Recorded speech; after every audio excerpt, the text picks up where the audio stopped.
Hello, friends, and welcome to the Doing What Matters podcast. I'm your host, Teresa McCloy.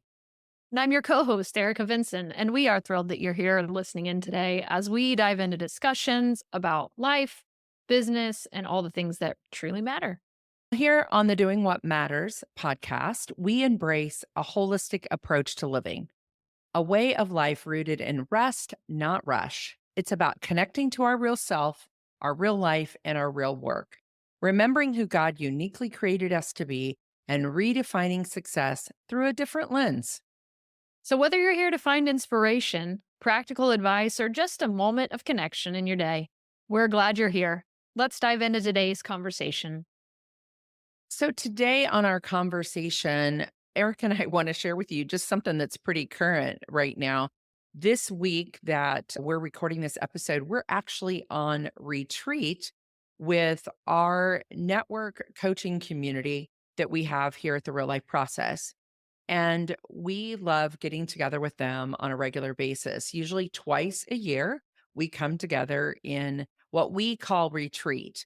And so we just thought we'd talk today about why we have found value in that, why it's important for us, and some of the value that we think you could find, whether it's with a community that you have or even a team that you work with. So if you're leading a team, we know that many of you that listen in are leading teams, whether they're small or large. What are some of the benefits of getting away together and having an event together? So let's just dive in. We have chosen this time, Erica, to be offsite or at a different location, which we'll talk about that a little bit more. We've gone down to North Georgia and have rented an Airbnb and are bringing, what do we have, about 20, 25 people? Yeah, 25. Yeah. So a good group that we're gathering. But as we think about retreat, what have you seen as some of these benefits as we've done this now for several years of getting together? The goodness is in the rhythm. So I love that we've created twice a year. Our people know that they can count on us consistently providing opportunities where they can gather in person and see each other in real life twice a year. And I love that we have that pattern to look forward to. There's a lot of peace in it. I do think that's huge is the pattern that they know that they can depend on. But I also think ours is a community of people. But even if you had a work team, we did this when we worked together. Actually, we knew that on a regular basis, back then we were creating rhythms even back then, that there was something different when you got together, shared a table, shared a meal together, had lingering conversations. I'm not sure exactly what that is, but I just think it's the amount of time. It amazes me that whether it's 24 hours or 48 hours or as much as 72 hours, how much bonding and connection can happen over that period of time. Yeah, there's just the fresh environment, I think, brings out creativity and opportunity and gives us permission to allow ourselves the grace to be present. And so it's like when we get away from many of us work from home if we're entrepreneurs. And it's like when I'm working from home, I may have the laundry that's dinging or somebody that needs my attention right here. And yet, this a new environment and fresh environment allows us to just lay down some of those responsibilities, some of the daily things that we need to do, some of the tasks to really say, oh, let's get up on the balcony and just notice how we can be with one another in fresh ways.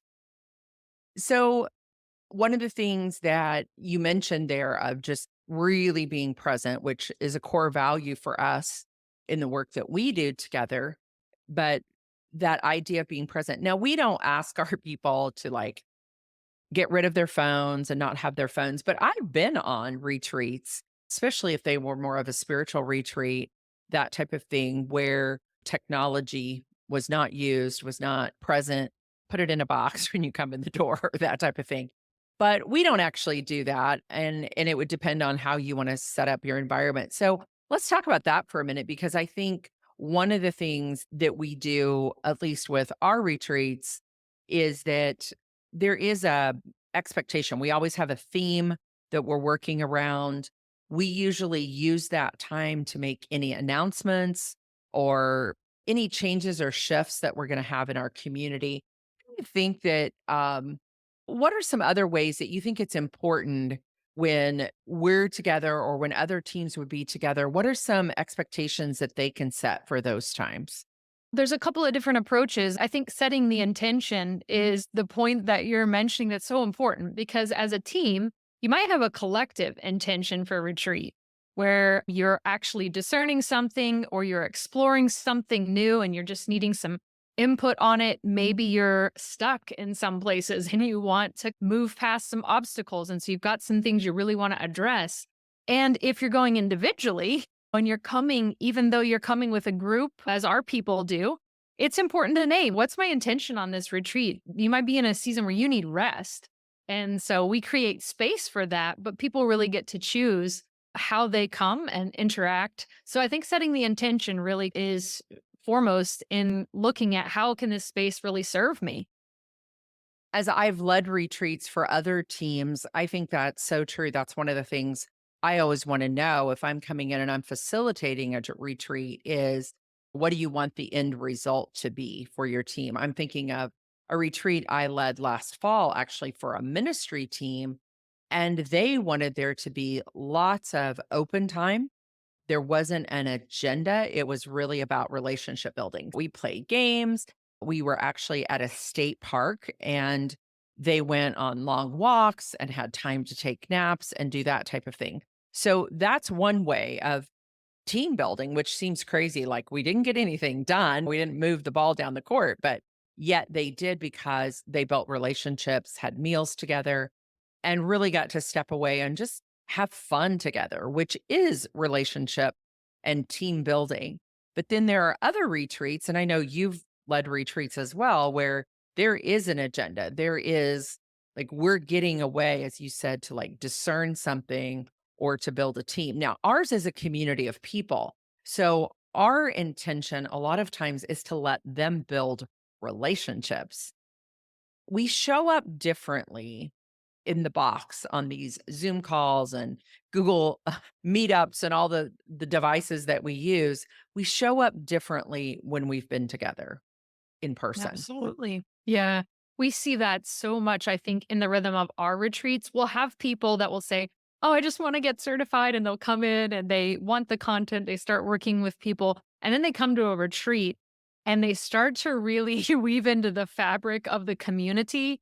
And it is different. There's a different depth, there's a different empathy, there's a different, just because we've been together in real life as humans making a connection, we've hugged one another and we've prayed with one another or we've heard a story or something about their life. Yeah, it's just different.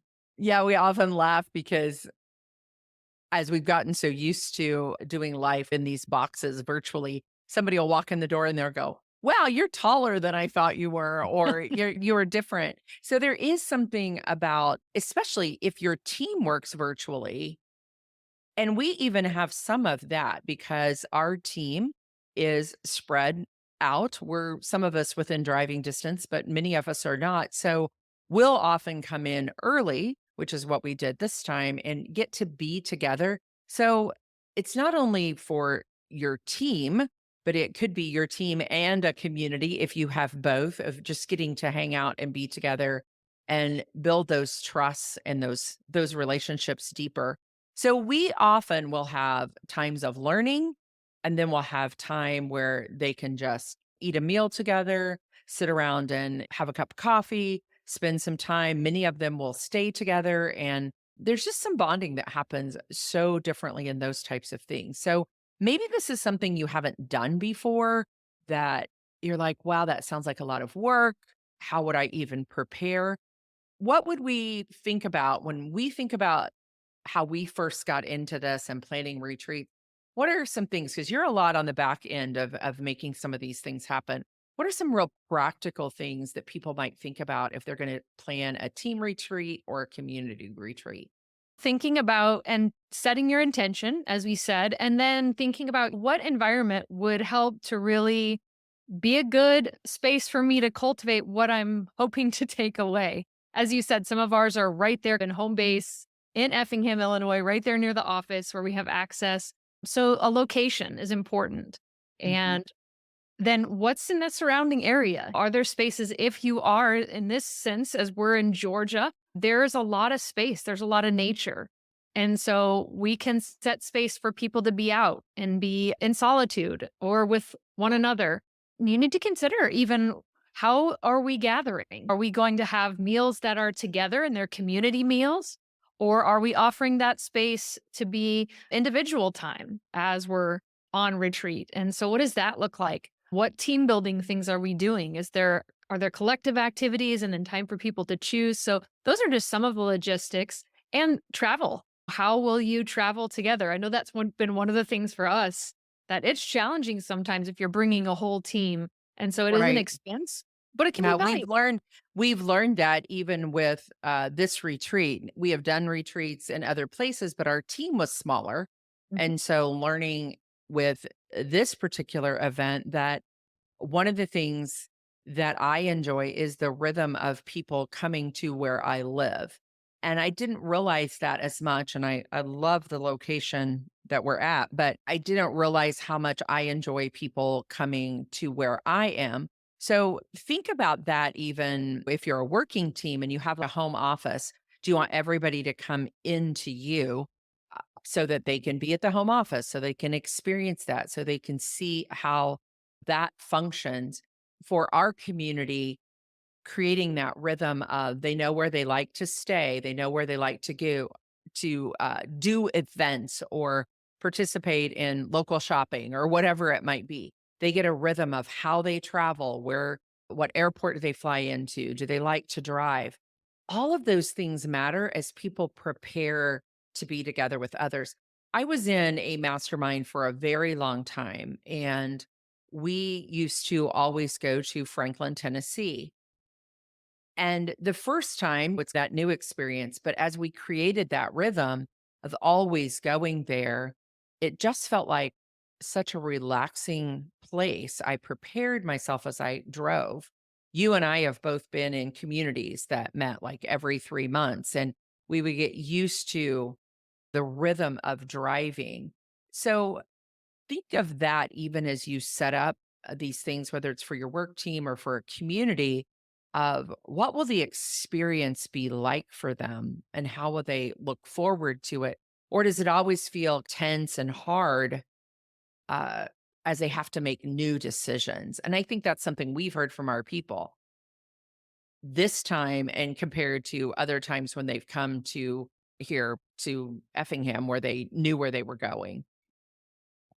Yeah, even for our team, this is a new experience. And the openness and the curiosity that you have to come with is great, anticipating that there's going to be really good things, but it is important. I think the other thing that comes to mind is communication. And so if you're leading a team, what is the expectation as they're coming? And then how will each person really honor that they're going on retreat and they need to communicate with those that are in their inner circles that may have needs to say, I'm going to be dedicating my attention and my time here. And so, whether we need to set up other forms of communication, other emergency ways to get a hold of us, but how do we really honor? One of our guidelines for engagement is called honor the immersion experience. And how do we allow ourselves to be all there and know that our people don't feel that detachment as we're going on retreat, something wonderful. They feel like we've left them out there. We have to communicate what we need. I agree. So it's communicating not only with what's happening. Again, I remember when I was in this mastermind and a new person had joined and they asked something as simple as, what do we wear? What was this, a dress up occasion? Is this casual? Is this sweatsuit? What am I doing here? And whether, again, doesn't matter, work team or a community retreat, just communicating those details that help people show up fully present. Another thing that we just did in this week, we normally would have had a big meeting like the day before we left, and we canceled that. So if you're taking people on a work retreat, look at their schedules and just say, what are they capable of doing before they leave? Did I pile on a big project that they have to get done before they leave? Did I allow them enough space to travel and to get things done? So all of that comes into play, and from a real practical standpoint, if you're like, this sounds something we'd love to look into, we really want to think about how could I take my team on retreat? Give them a month or 2 notice that it's going to happen. One of my pet peeves probably is being in a community or being a part of something and not having dates far enough in advance that I can get them on my calendar. And I think we're pretty good at that most of the time. For example, on this retreat, we always announce the next dates, even though they're 6 months out.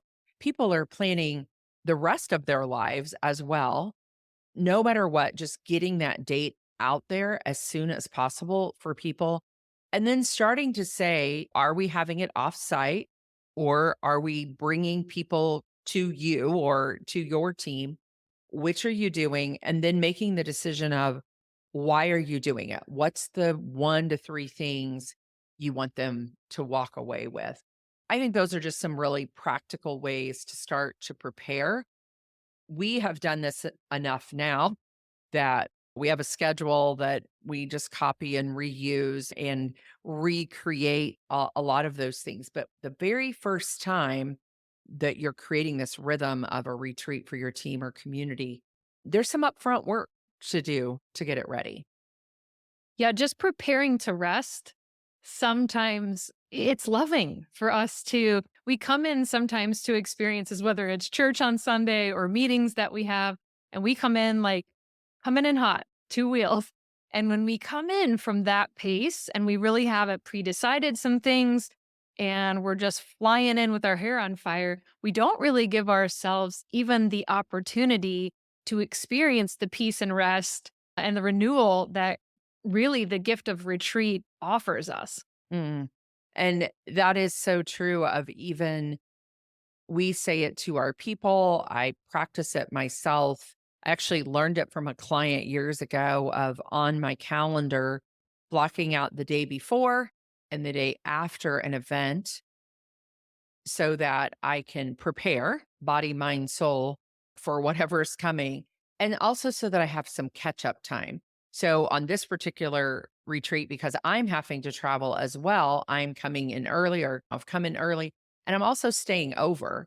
If I'm the host, which I always feel like I am, I also want to make sure that my people are taken care of and they all made it home, so to speak, that they all got launched back, got to the airport, whatever they needed to do. But I also just need that time for myself so that I can process all that has happened, make sure that we've got all our ducks in a row and are ready to transition back into the everyday ordinary workday. Absolutely. From a nerdy standpoint, you know that I love astronomy and all things space. And really, we do. We have to prepare for launch and we need to prepare for reentry. And that reentry point is no joke because we think, oh, we've been away and our souls are filled up. And we may walk in, and those who have been taking care of our homes and our workspaces and all of those things may have not experienced the same peace that we've experienced. Yes. Yes, for sure. And yeah, we can come back in a hot mess of, oh, I had this great experience. And even the practicality of, I need to catch up on my email. I need to get back in and make sure I didn't miss anything and take care of. Because if we've really stepped away and got up on the balcony and done some bigger work, then we need to re enter back into all kinds of spaces and places, whether it's with kids, with spouses, with friendship circles, with our work teams, all of those types of things. And when I think about that, even in the work environment, a lot of times, not everyone has gone to this retreat. So you may have people that didn't go away and you're having to re-enter with them even on your team and catch them up or they want to know about things. So just coming in slow, preparing yourself to leave, preparing yourself to re-enter, I think are really good things to consider as well. So we love the rhythm of retreat. And we have really created that in the community that we have of coaches for all kinds of reasons and all kinds of things. But we love the moments that are created. You cannot recreate those memories or those moments. And yeah, we're just always grateful for those things. As you were talking about community, Teresa, just thinking about how do you continue to have a unified community when not everyone's been there? And we do try to sprinkle that in, but I 100% agree with what you said. We cannot recreate the authentic connection that happens there in the community. And so our people long for it. They're there, many of them, at least one out of the two times. And I know when I've had opportunities for retreat and things, definitely always try to go if you can make it a priority. Those moments that you mentioned are something that we look for and we love. Retreat is an extraordinary moment, but amongst the days, there are those ordinary moments where we can find retreat and rest as well. So we hope that you're looking for those as you go about your days as well. And remember, every ordinary day has extraordinary moments. You just have to look for them. Have a great week, everyone.